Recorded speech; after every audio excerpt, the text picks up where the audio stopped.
책 표지를 한 권 소개해 드리겠습니다.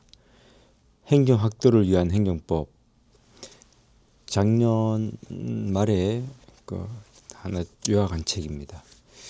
책을 쓰게 된 이유는 첫째가 기존의 우리 교과서들이 상당히 많은 분량, 대부분의 책들이 많이 이렇게 페이지가 늘어나는 추세에 있고, 관련한 이론과 학설과 판례들이 축적됨에 따라서 교과서의 어떤 질도 높아지고, 그에 따라서 양도 같이 증가하는 현상에서 너무 또 이게 많은 정보를 담고 있는 교과서를 보면서 조금 짧게 요약하고 싶다는 욕심이 생겼습니다. 그래서 압축해보자.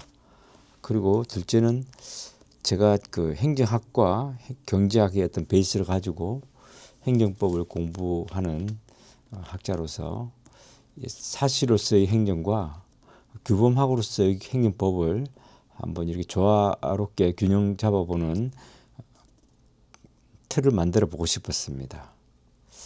세 번째는 현대 인공지능 시대에, AI 시대에 당연히 교과서는 좀 한편으로 밀려가는 추세에 있죠.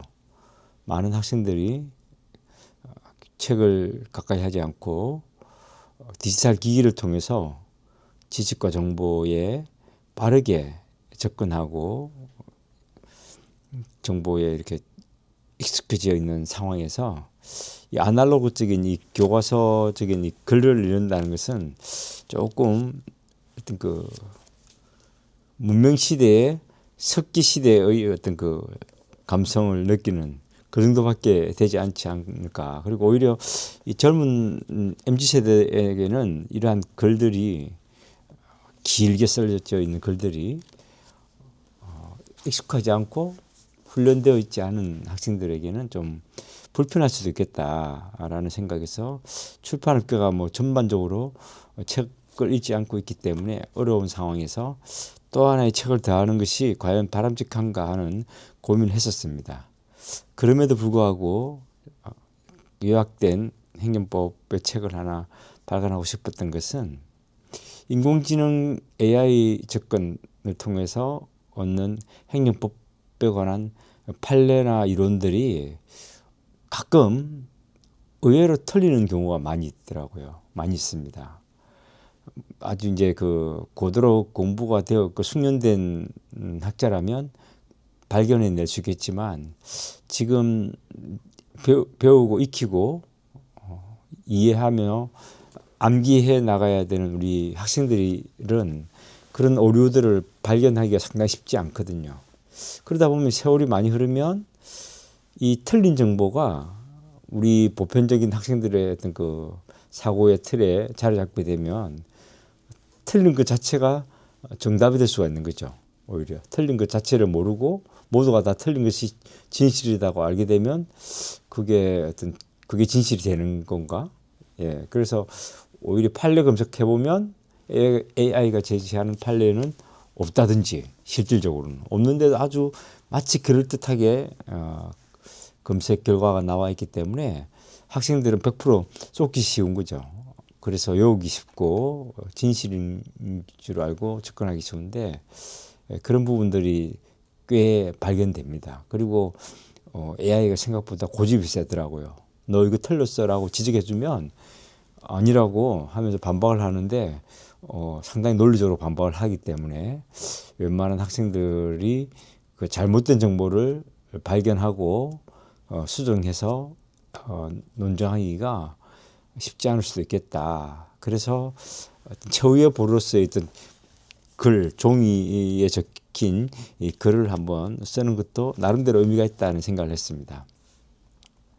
그리고 제가 이 책을 또 오늘 이렇게 소개해 드리게 된 이유는 지금 행정법을 우리가 같이 공부를 하는 과정에서 주로 이제 강의를 해드리고 PPT로 이제 강의된 내용들을 좀 더 자세하게 짚어보면서 우리가 여러 가지 어떤 현재적인 트렌드에 맞춰서 이제 공부를 하고 있는데 PPT가 가지고 있는 장점도 있지만 단점은 전체를 아우르는 데는 도움이 되지만 디테일한 부분을 잡기에는 좀 한계가 있다는 생각을 많이 합니다. PPT 자체가 담을 수 있는 정보의 어떤 양이 제한되는 부분도 있고, 또 PPT라는 어떤 그 개조식의 어떤 그 스피치 발표가 전반적으로 어떤 그 연결의 흐름과 어떤 그 구체적이고 좀 치밀하며 세밀적인 부분에 있어서의 정보를 놓치게 되는 과정에서 전체적으로 교수님 강의는 쉽고 이해가 되고 반복을 하기 때문에 PPT도 이해가 되지만 돌아서서 생각하면 크게 남는 것이 없다라는 그 어떤 불만족이 쌓일 수도 있겠구나라는 어떤 그 걱정이 왔었습니다. 그래서 지금 급한 마음에 강의 내용을 책으로 이렇게 한 200페이지 내지 150페이지 짧게 지금 쓰고 있으나 그것 또한 시간이 좀 걸리고 또 원고가 마무리되더라도 책으로 나오는 과정이 생각보다 좀 시간이 걸리기 때문에 보니까 제 강의했던 내용을 기억하면서 작년에 제가 썼던 책을 보니까 거의 제가 책에 썼던 내용들을 강의를 하고 있더라고요. 저도 어떤 인간이기 때문에 어떤 지식에 어떤 한계가 있는 것이죠. 그리고 집착하는 그런 마음이 있나 봐요. 보니까 이 책을 가능하면 제가 중립적으로 강의를 하기 위해서 제 책을 가능하면 참고하지 않겠다 하고 이제 강의를 했는데 막상 강의된 내용을 생각하면서 이 책을 어제 한번 쭉 이렇게 리뷰를 했더니 거의 제가 강의했던 내용들이 다 담겨져 있어요. 그래서 혹여 우리 학생들 중에서 제 강의를 듣고 이해는 되는 것 같은데 막상 이렇게 잡히는 것이 없다. 그래서 한번 좀 더 사유를 하고 싶다 하는 학생들이 계시면 이 책은 그렇게 가격도 비싸지는 않게 했습니다. 커피값보다는 비싸네. 예, 한데 또 이게 경제적으로 학생들한테 부담을 드리고 싶지는 않은데, 예, 그렇지만은 책이 뭐 참고하시면 나쁘진 않겠다 하는 생각에서 그 표지를 소개해드렸습니다. 행정학도를 위한 행정법은 그 행정법 학자의 시각에 그 경제학과 행정학의 사회과학의 그걸 전공한 분들 입장에서 그 경찰행정학과처럼 행정학과 학생들이 보는 행정법의 관점이 이랬으면 좋겠다 하는 거기에 있기 때문에 기존의 행정법 이론과 뭐 크게 별반 다르진 않지만 약간 어떤 그 접근할 때 어떤 서러운 부분, 인트로덕션한 부분에서는 좀 사회 행정학자를 위한 어떤 접근법을 통해서 규범학을 이해하는 데 좀 도움을 주었다는 것이 이 책의 특징이 되겠습니다.